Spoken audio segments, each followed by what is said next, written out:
میرے ساتھ آئیں اور ایک نے وہ گڑیا کو بازو سے پکڑ کے وہ اپنی جانب کھینچ رہا ہوتا ہے،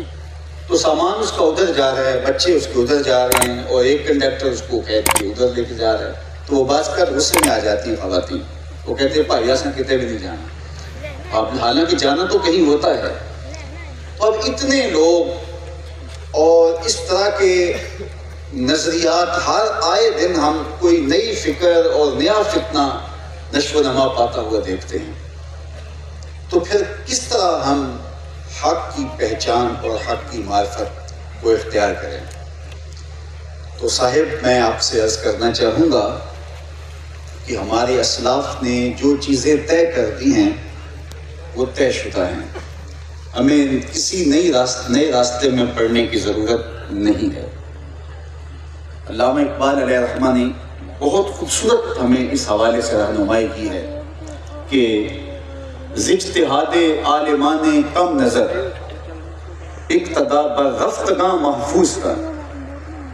کم نظر علماء کی اقتدا سے بہتر ہے کہ جو تمہارے اسلاف ہیں ان کے طریق پر تم چلو، چونکہ ان کا طریق صحیح طریق تھا۔ کیوں کار پاکاں عقل آبایت ہوس فرسودہ نیست، کار پاکاں از غرض آلودہ نیست۔ ان کے جو نظریات تھے وہ کسی غرض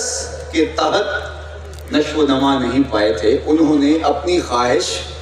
اور اپنی آرزوؤں کی تکمیل کے لیے دلیلیں نہیں ڈھونڈی تھی، بلکہ جو دین تھا اس کے مطابق انہوں نے جو ہے وہ ہمیں راستہ اور راہ عمل عطا کیا اور عقائد ہمیں دیے۔ میں اس حوالے سے آپ کو ایک بہت بڑا نام، جنہیں امام غزالی بھی جن کی صحبت میں بیٹھ کے علم دین حاصل کرتے رہے،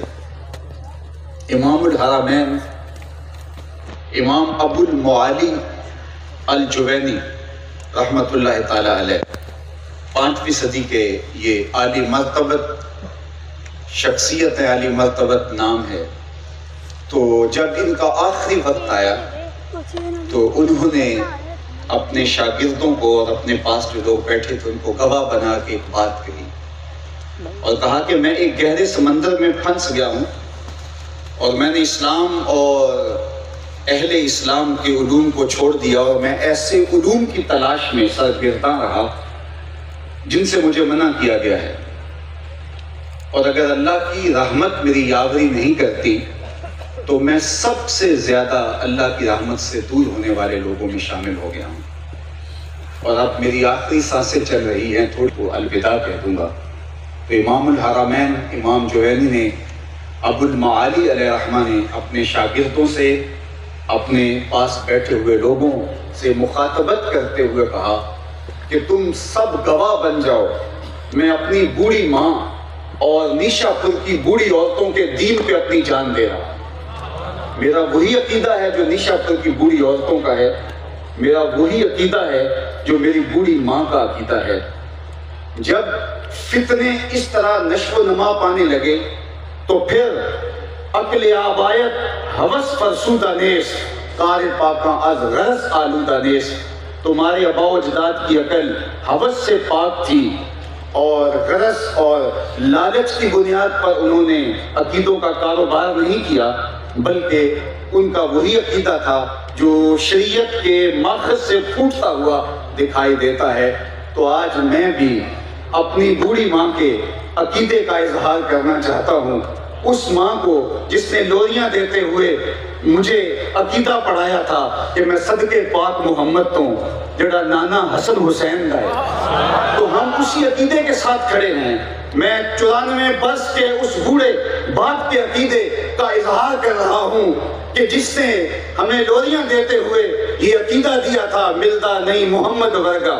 ساری وچ خدائی، اس تصویر نورانی وچوں غیراں رمز نہیں پائے گا۔ تو ہمارا عقیدہ ہمارے اسلاف کا عقیدہ ہے، صحابہ کے حوالے سے ہو، اہل بیت کے حوالے سے ہو، اور آج کے زمانے کے اندر کسی کو حضرت امیر معاویہ کا نام اچھا نہیں لگتا اور کسی کو حضرت علی کا تذکرہ تکلیف دیتا ہے، تو آئیے اس زمانے کے اندر ہم اپنے اس عقیدے کا اظہار کرتے ہیں کہ ہم صحابہ کے در کے بھی غلام ہیں اور اہل بیت کی چوکٹ کے بھی نوکر ہیں۔ تو ہمیں اپنے عقیدوں کو اپنے ماضی کے ساتھ جوڑنا پڑے گا، اور قال اور عقول اور اس دور کے فتنوں سے بچ کر کے ہمیں اپنے آباء و اجداد سے، اپنے بزرگوں سے، اپنے اسلاف سے جڑنا پڑے گا۔ فکر شاں ریست ہمیں باریک تر، وریشاں با مصطفیٰ نزدیک تر۔ اقبال کہتے ہیں ان کی فکر جو تھی وہ اس نے نور لیا تھا حضور کی دہلیز سے، اور ان کا ورع اور ان کا تقویٰ حضور علیہ السلام کی ذات سے مستنیر تھا۔ لہٰذا اگر ہم ان کے ساتھ جڑ جاتے ہیں تو ہمیں خیریت، ہمیں عافیت، ہمیں روشنی، ہمیں نور نصیب ہوگا۔ تو اپنے عقائد کو اپنے اسلاف کی مطابقت کے اندر ڈھالنے کی ہمیں کوشش کرنی چاہیے۔ اپنے آپ کو عقیدہ اہل سنت سے مکمل وابستہ رکھیں، چونکہ نجات کا دار و مدار اسی پر ہے۔ دوسری بات، نماز پنجگانہ اور دیگر فرائض و واجبات کی سختی سے پابندی کیجیے۔